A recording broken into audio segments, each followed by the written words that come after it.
Okay. Then of course you know how men do. They go in, swoop in, take over. Because if they have more dollars and cents, they can mass produce the next Y and Z. But women have been in this brew game for many moons and many years, and there's also medicine. As Shara mentioned about her whole journey, when she did the fermented apples, I had a friend who had a digestive problem, and the fermented apples were phenomenal, and she keep on asking about them to this day. And I have several, but I get weird about my creations. I hold on to them a while, which is what I realized a lot of fermenters do. I didn't know that I was, I thought I was alone in that practice. Actually, a lot of fermenters do, because the science of fermentation is always taking place. And so you hold on to some of your batch because you get to age it. Like friendship bread or sourdough. The Amish do it. So I'm aging the apples. I'm aging some stuff now because I want to come back and use it a little later. Some in the freezer is just being preserved in the freezer, but I have things aging here in the JoJo kitchen underneath the counters. I can't wait till you do some wild yeast.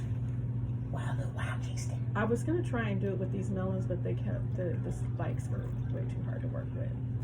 And so this is your what we call the secondary fermenting. So I'm bottling into this gallon container here. I'll then put on my stopper and all of the good stuff, and it will start its next stage of fermenting. I'm thankful that Penelope was able to work with me today, because I had it in my mind I was going to do all this, pour it, talk, turn the camera around. And it's just a challenge to do all these things, especially in a space that isn't a traditional kitchen. But the whole point of the dojo is this science can be done anywhere that you're at. So when you see me move into the mobile dojo and I start doing some traveling, once again, there's a method to the madness. I do believe that the science of fermentation can be done anywhere. You can make yourself quick medicine, and you can certainly make yourself a quick mead to have a quick time with your friends. Quick time, not here for a good time, long time, but for a good time. Not here for a long time, but here for the good time. And so this smells really good, in my opinion. I smell the pineapple. You smell the pineapple? And we have to fill it all the way to the top, so there's no air. Exactly, as close as we can to the top. The rest goes in here, and this will be what we call the one I'll drink out of, and continue to evaluate its alcohol level. So what I'm pushing for you all is a 18%. Come on, breaking Georgia laws. Let's go with some liqueur. They said you can get your meads up to an 18%. So we're going to see where we're at. And I do have a gravity measure, and I'll do that in a moment. But I'm going to transfer this, like I said, first. Penelope has plans to be great, and we want to respect the time. We'll come back and do part 3 of this series when I get back, which will be the gravity test to see how much alcohol we have. And we have, I'll show you what to do with your wort in terms of your composting efforts. Can you compost clean? Like when you say composting effort, can you compost clean so you know? Does that make sense? One of the things that I try to do is work with waste that has already been processed. That's one thing that I learned. If not, you kind of have to go through multiple processes in your compost. Okay, to get it. All right, so we're going to transfer probably over to second bottle in a second. Yeah, because we want it all the way to this bottom.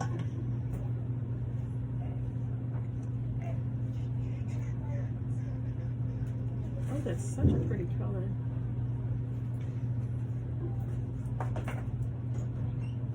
Alrighty, that's probably going to be the last transfer here. I'm going to send some pictures to A little bit more? Just a little bit, like a tap. There you go. Alright, like this. Oh, there it goes. There we go. All right, we're gonna put this here because it's already sanitized, and then we're just pour off the rest into that other bottle. You gonna put the top on here? Yeah, I gotta do this part. Oh, Okay. I gotta put my hands in this hot shit.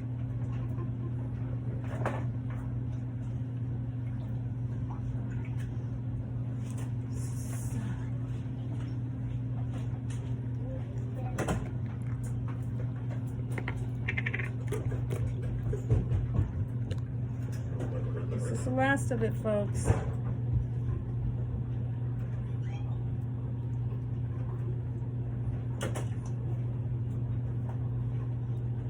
Right, there's that first one.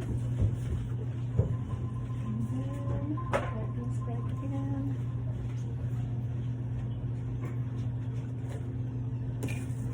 Right.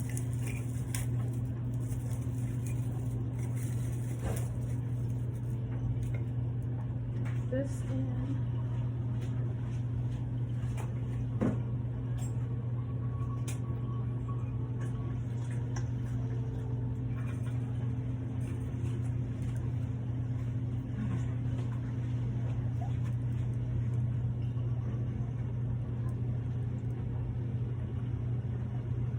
So this is going to.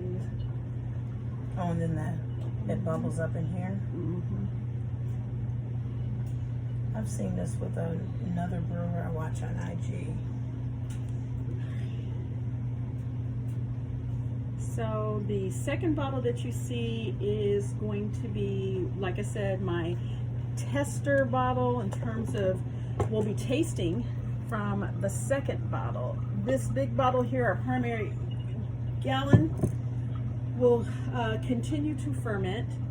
This one will continue to ferment as well, but they will become two different products from this point moving forward, because this one is going to be exposed to more air as I go in and out of this bottle. This secondary happens.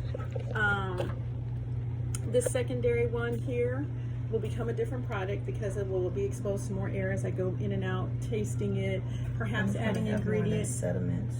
Yeah, it's going to have more of the fruit that's at the bottom. This one here is the primary mead, and this is my primary ferment here, and this will be what I actually use to bottle. Okay.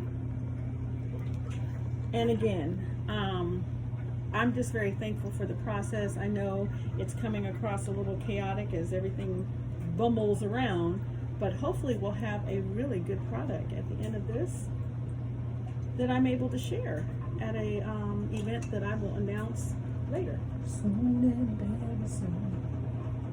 Hopefully I can get the 3 different flavors done before that date. You know, I want to do something for the same thing.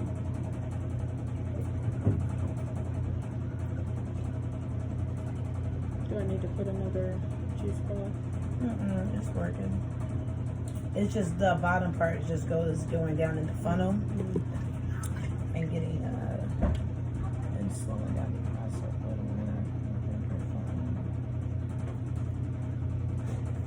All right, so now as I'm looking, I'm seeing where all the yeasty babies, yeah, they're still down there doing happy yeasty things.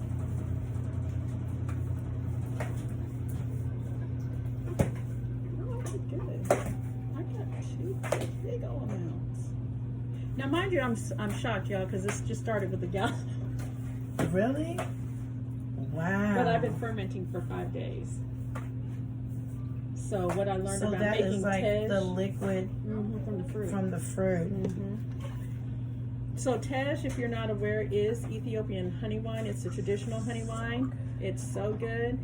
This is not traditional Ethiopian honey wine because there is no tej. Tej would be the root that would be added to the brew to actually ferment. It's what would create the yeast, okay? But I didn't go move that way. I utilize honey as my sugar component and yeast. So we're working with different types of brew styles. I did want to honor the home brewing method that's used when making tej. All tej is honestly, from what I understand, a homemade brewed product, and each Ethiopian household can have their own brand, you could say, of a tej or a honey wine, and every honey wine is going to taste different based off of the household that it comes from. And what was supposed to be popular in that culture is getting together. Chef Gordon talked about beer stories. So in Ethiopian culture, what I've learned is that was huge. It's like everybody coming together with their different honey wines. Oh yeah, that's a conversation. And so I'm really inspired by the Ethiopian tradition of brewing because it is so home-based, and I'm trying to keep it as simplify the process as possible. Yeah. I don't want to get too mechanical. I even thought about carbonating this or getting a CO2 machine. I decided for these initial brews, I'm not going to do that. I really just want to see what the home-based brewing process yields. And so far, I'm actually very pleased. I did not expect to get this much product. But hey, we here. My last pineapple wine, it tasted like Riesling. It was infused with the good God herbs that we all know I like to work with. This is not an herbal infused wine. I thought it was going to herbal infuse, but then I realized I hadn't bought any product. So, and it requires quite a bit. I'll be placing my order next time. I'm really excited about this, Nate. Thank you for your help and assistance getting it. I feel honored that I get to help you in this process. I'm very secretive. I keep a lot of my little projects to myself. There's plenty of stuff going on down here. But because I'm in the process as a witchy person, someone who does the witchy works, I often work in secret. I often work in quiet. And it's because I'm giving myself over to the process. And I can tend not to share until I'm at a place where things are really ready to be shared. And so we're here. All right, so this is the last of my liquid. You can probably just put all that down now. Oh, look at there. You almost had 2 full bottles. Yeah. All right, so what I might end up doing, because I ended up with so much product, is I actually have enough to, this is going to allow me to bottle 4 bottles of wine. And so I may actually take a small bottle, like way small, and have that be my tester, because I don't want to waste any of this good product that I feel like I have going on here. And I'm going to touch base with a few folks in Penelope's world to get some secondary advice. But I wanted to kind of get through this process, stage and phase A, by myself first, just to see. That's how I do. And then I'll start asking my questions. You want this, or you're going to save that? Yeah, I'll save that. All right, so we're good. So where does this? You want me to put this on top of there? Yeah. Now the only thing is I don't have another one of these, but I was told there's still a way for me to do this. And then this can just go right back over there along with the spoon. This has to get covered. All right, and then these have to get covered with this. This one especially, because it's gonna.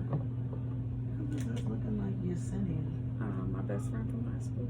Girl. She's another Leo. Looking like Yesenia. All right, so we thank you. There's Chef Gordon, hey, and myself looking all of my Poindexter science, but my glasses are even on crooked. Thank you for That's how you know you're doing the work. Amen. Thank you for joining me in the Dojo Kitchen. We will be back for stage 3 of this process, but later on today we'll go to candle making. We'll actually be melting wax and infusing herbs into the wax and some other culture. And so I'll see you a little bit later on today. Like I said, it's Dojo Delights. Peace. Thank you. Oh, sorry. That was